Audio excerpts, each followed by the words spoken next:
We are bringing some updates on the car. We don't know how much we'll gain and if that will put us in contention for the podium, but realistically it's going to be very difficult because Red Bull and Mercedes are very, very quick. Of course the safety car helped last week, but we also made the best of our opportunities, and I think anything is possible if we do the same, if we just do the same this weekend. So that's what we'll try to do. But if today we can be on the podium with pure performance, I don't think so. But we are working to change this. I don't know yet what is going to happen. Obviously, the race is now extremely important for myself, and then we will see in the next couple of weeks, months, what is happening, what opportunities there might be, etc. So independent from that, I think Racing Point left a very strong impression, and certainly in a good place for this year. I know part of the team, I know some members of the team quite well from my past and for a long time, so I think it's obviously a good opportunity for them this year to have a good car to fight with and try and improve that from there. But Red Bull has a winning car, I believe so. They're a very strong team. I know how strong they are from the past. Obviously, a part of the team is not the same anymore, and the team has evolved. So it's not fair to say I know the team inside out, because it also has changed and moved on. But I know why they were strong back then, and they're still, I think, a contender. And obviously, it's a car that you can win races in. So for sure, that would be interesting. So if Red Bull offered you a drive, you would take it? As I said, I think it's a winning car. As I said earlier, I'm here to compete. I'm here to win. So probably the answer would be yes. Sebastian Vettel is a free agent. Would you welcome him at Red Bull Racing? Yeah, I mean, I was, of course, in the TV show on, was it Monday? And I was sitting next to Seb and I got this question. And I was just trying to be polite and nice by saying that, I could imagine it. But I think at the moment, I think the team is very happy with both of us. And I have to say, I'm also really happy with Alex as a teammate. He's first of all a very nice guy in the team, which is nice. It's really good for everyone. He's good with setup, so we both, I think, give the good feedback to the team. And he's a fast guy, so I don't think there is any reason to change. And I think Christian and Helmut can back that up. So I don't know. It's also not up to me at the end of the day, to decide these kind of things. Alex, did you have the opportunity to speak to Lewis about what happened on track in Sunday's race? And do you think you would have had a fair shot at winning the Austrian Grand Prix? No, we didn't speak afterwards. To be honest, there wasn't too much really to say. I think, it is what it is. I'm sure Lewis didn't intend to make contact. But not too much to say really. We would just kind of focus straight away into race 2. That's about it. And then to answer the second question, I do think we had a chance. I do think, of course, strategy helped. The guys did an amazing job to find the opportunity to put us on the soft tyres. And when we came out, obviously the two Mercs were on cold tyres after a double safety car period. So it was looking good for us, and I knew we had to do the overtakes early to get the chance to get to Bottas. But I do think we could have done something special. Alex, no conversation with Lewis Hamilton, but any text messages? No. Nothing, okay. Snapchat? No Snapchats. Will you change your approach in your fights with Lewis? No, not at all. I think it's just bad circumstances that we've come together twice. But that's about it. Great to see the team fighting up there, being in the mix with the Ferraris, with the McLarens. I think we're definitely enjoying a good pace. We were competitive in qualifying. We were competitive in the race. I think we were very unlucky in the race. First, in the end, we got wrong the strategy, so therefore we lost a potential podium. And then with Lance retiring the car, we lost some very valuable points. And Checo, how much are you relishing battling at the front? A lot, you know, throughout my career. I don't think I've had ever the opportunity to be so close battling there since race one. So yeah, I'm looking forward, and hopefully soon a podium will come, and we can have a couple of podiums across the team during the season. That will be good. I think it was a very good start. I don't think we can put that into question. But I think we can only be taking it one race at a time still. I think the midfield is very close. Ferrari still have a lot of strengths, which they've not been able to show as much. So I think they'll come back into play a lot in the future races.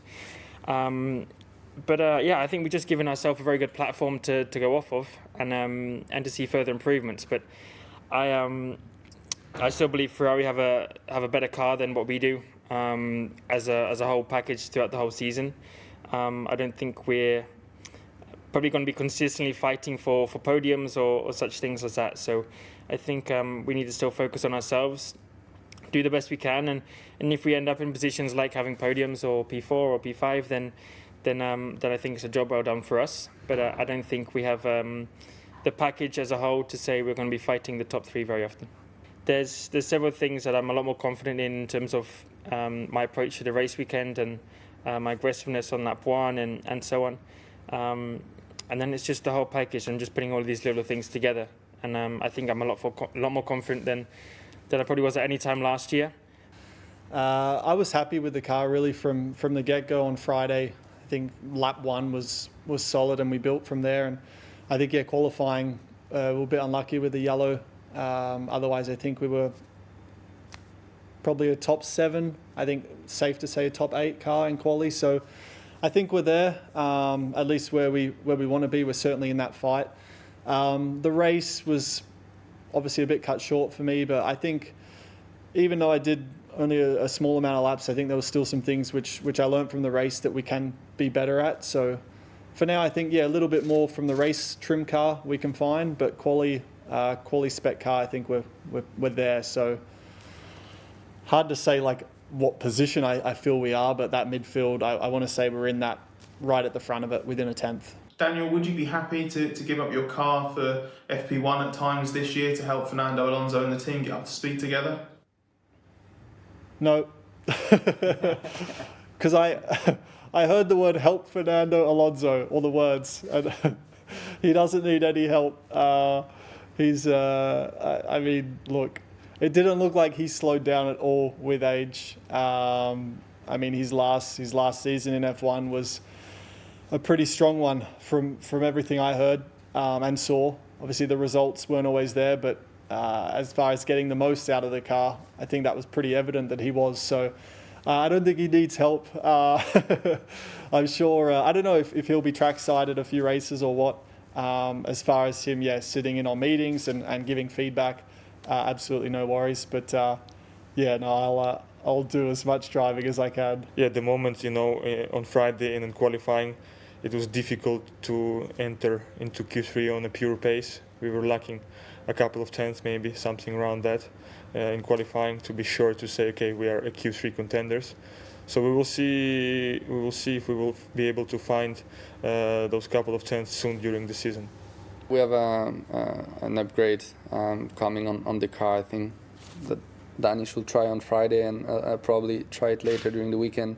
To be fair, I think it's better we wait and test it and just get confirmation that things work as we expected. I think it's gonna obviously should make the car faster and get us closer to the top 10. Kimi, can you give us any details as to where the car needs to be improved the most?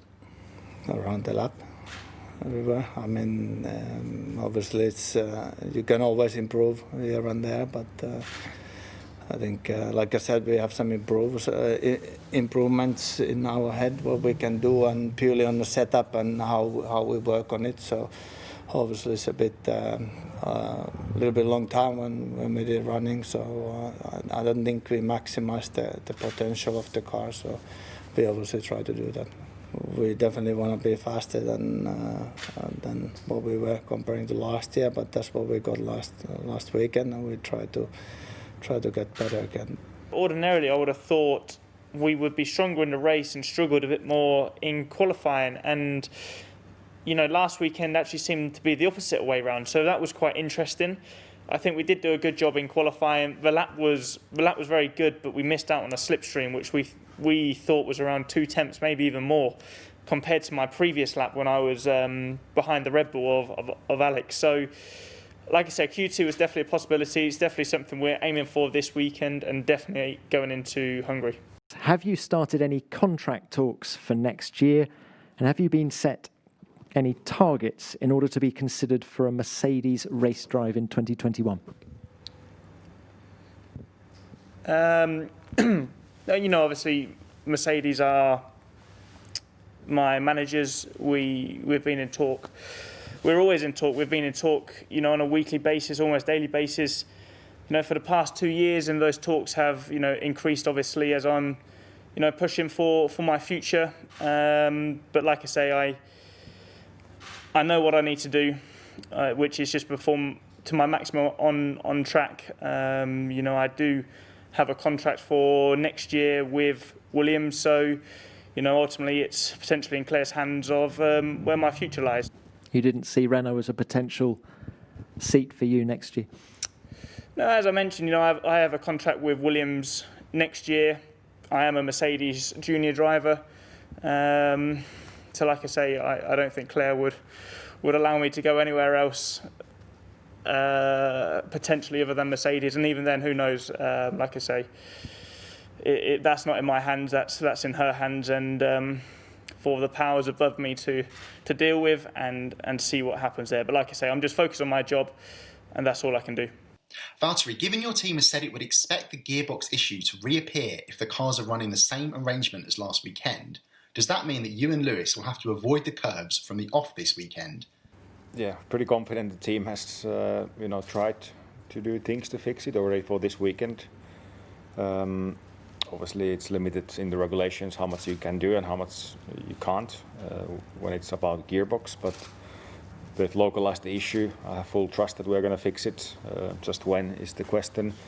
And on Friday, I think we're running quite a bit of sensors to try and monitor what's going on and see if the issue will reappear. But if it will, yes, for sure, we will need to be on cautious side. We obviously want to finish the races and get the full points that we can, but that's something we should be more wiser after Friday to see how things are, but could potentially have to drive differently. We'll see. I think it's really still, it's only one race done, and of course you get a positive feeling from starting a season like that, and you want to carry the positive momentum and keep that confidence that you get from that. But in the end is work as normal. Each race weekend is an individual weekend. You again reset, start from zero, and you try to do things better than what you did in the previous race weekend. So you take the learnings and try to always raise the bar. You were under the spotlight last week because of your vocal support of Black Lives Matter and opposition to racism. After a difficult weekend on track, do you feel you have to refocus yourself on the championship now in what will be a shortened season? I don't feel like I need to refocus. I think if you watch the race, you'll see that Sunday my race was pretty strong. Do naturally need to do a better job on the weekend, but I wouldn't say that I was distracted by any means. So I continued to stay focused as I was before. Still focused on both trying to fight and win this championship, but also fighting for equal rights. Roman and Kevin, you had brake problems last week. Is there any concern that this is a throwback to the issues the team's had in the past? And is there anything you can do or any reason why this would be different this weekend? It was temperature related, and obviously our cooling hasn't been efficient enough, especially into traffic. So yes, we're looking at different options to get the brakes under control. It's never great starting a race knowing that you need by lap 2 to lift and coast to save the brakes. So yeah, I think the boys have been looking at as many options as they could. We have one more emergency step, I believe, in the pocket, but I guess tomorrow morning and afternoon will be a lot of focus on getting those temps under control. When you have a bad brake, if your pedal is going long or whatever, then it can be a bit of a problem. But I'm not going to think about it in the future. I'm going to assume that everything's fine and go and push again.